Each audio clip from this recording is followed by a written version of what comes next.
2025 का जो साल होगा वो चुनावी साल होगा और आमने सामने बिहार की राजनीति के दो बड़े महायोद्धा आमने सामने होंगे, जहां 19 सालों से बिहार की सत्ता पर नीतीश कुमार काबिज है और एनडीए के नेतृत्व में इस बार जो बिहार की सियासत, बिहार की राजनीति की गाथा 2025 में खेली जाएगी वो नीतीश कुमार के चेहरे पे खेली जाएगी। वहीं नीतीश कुमार से दो दो हाथ करने के लिए तेजस्वी यादव लगातार बरकरार हैं और इस बार 2025 के चुनावी साल में नीतीश कुमार और तेजस्वी यादव में सीधे तौर पे मुकाबला होगा और इस दंगल को जीतने के पहले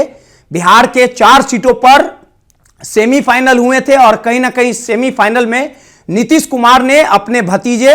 तेजस्वी को चारों खाने चित कर दिया था और इस हार के बाद लगातार जो है वो तेजस्वी यादव बौखलाए हुए हैं। लेकिन आज हम एक और महामुकाबले की बात करेंगे। तिरहुत में उपचुनाव हो चुके हैं और तिरहुत के उपचुनाव के नतीजे कुछ घंटों में साफ हो जाएंगे और तिरहुत में जो मुकाबला, जो चुनाव हुए थे वो कहीं ना कहीं काफी धमाकेदार थी और जिस प्रकार से लगातार जो मतगणना की जो प्रक्रिया है वो लगातार चल रही है। आपको बता दें कि एनडीए से अभिषेक झा उम्मीदवार थे और वहीं जो निर्दलीय उम्मीदवार जो राकेश रोशन थे वो भी चुनावी मैदान में हैं और वहीं जो एक और निर्दलीय उम्मीदवार वंशीधर हैं वो भी इस बार चुनावी मैदान में है और जिस प्रकार से जो मतगणना की जो प्रक्रिया है वो लगातार चल रही है और तिरहुत में जो उपचुनाव के नतीजे कुछ घंटों में साफ हो जाएंगे और लड़ाई जो है वो अंतिम मोड़ पे है। और 4 सीटों के उपचुनाव में जिस प्रकार से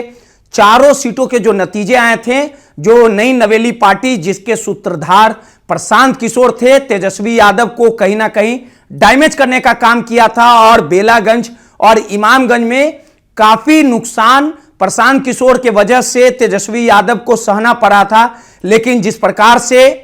राजनीतिक कयासों में ये बातें सामने आ रही है कि आरजेडी के उम्मीदवार गोपी किशन है और जिस प्रकार से जो डॉक्टर दिवाकर गौतम जो जनसुराज के उम्मीदवार हैं, इन तमाम उम्मीदवारों में काफी कड़ा मुकाबला होगा। और अभी तक के नतीजों की बात कर ली जाए तो वंशीधर कहीं ना कहीं आगे चल रहे जो निर्दलीय उम्मीदवार है और वहीं राकेश रोशन जो निर्दलीय उम्मीदवार जिनका एक समय में चिराग पासवान और चिराग पासवान की पार्टी से नाता रहा, ये तमाम जो उम्मीदवार हैं उनमें काफी कड़ा मुकाबला और इन कड़े मुकाबलों को लेके हम आपको गणित समझा रहे कि आखिर कौन किसे परास्त करेगा और किसको मुंह की खानी पड़ेगी। अगर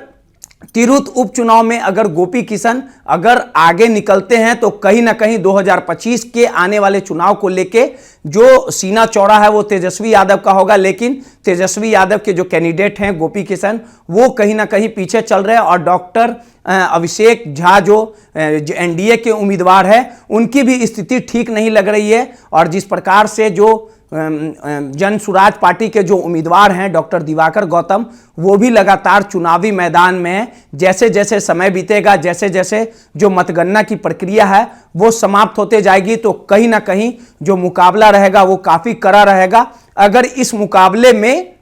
जिस प्रकार से अगर कोई निर्दलीय उम्मीदवार आगे बढ़ता है तो कहीं ना कहीं जो एनडीए या नीतीश कुमार उनको मुंह की खानी पड़ेगी और वहीं तेजस्वी यादव का जादू तिरहुत उपचुनाव में चल पाता है कि नहीं, गोपी किशन उनकी लाज बचा पाते हैं कि नहीं, ये तो आने वाला समय बताएगा। और वहीं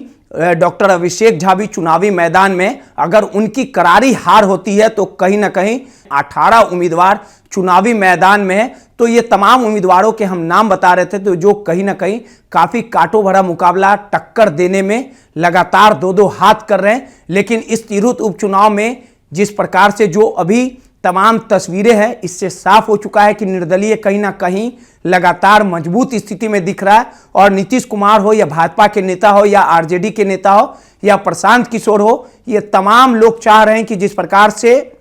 4 सीटों के उपचुनाव में उन्होंने बेहतर प्रदर्शन दिखाया था, तेजस्वी यादव भी कहीं ना कहीं चाहते हैं, नीतीश कुमार भी चाहते हैं कि तिरहुत चुनाव में उनकी बल्ले बल्ले रहे ताकि उनकी लाज और इज्जत बच जाए। लेकिन कुछ घंटों में यह साफ हो जाएगा कि आखिर कौन किसे परास्त कर पाता है। नीतीश कुमार का जादू 4 सीटों के उपचुनाव में जिस प्रकार से धमाकेदार जीत हासिल की थी, उनके कैंडिडेट अभिषेक झा जीत पाते हैं, वहीं आरजेडी की स्थिति और खराब होती है कि आरजेडी के उम्मीदवार गोपी किशन तिरहुत चुनाव में अगर धमाकेदार वापसी करते हैं तो यह कहीं ना कहीं तेजस्वी यादव के लिए अच्छी खबर होगी। वहीं निर्दलीय की बात कर ली जाए तो राकेश रोशन भी काफी मजबूत स्थिति में है, लगातार वो भी कैंपेनिंग किए, उनकी एक अच्छी पकड़ मानी जाती है। वो निर्दलीय होकर कितना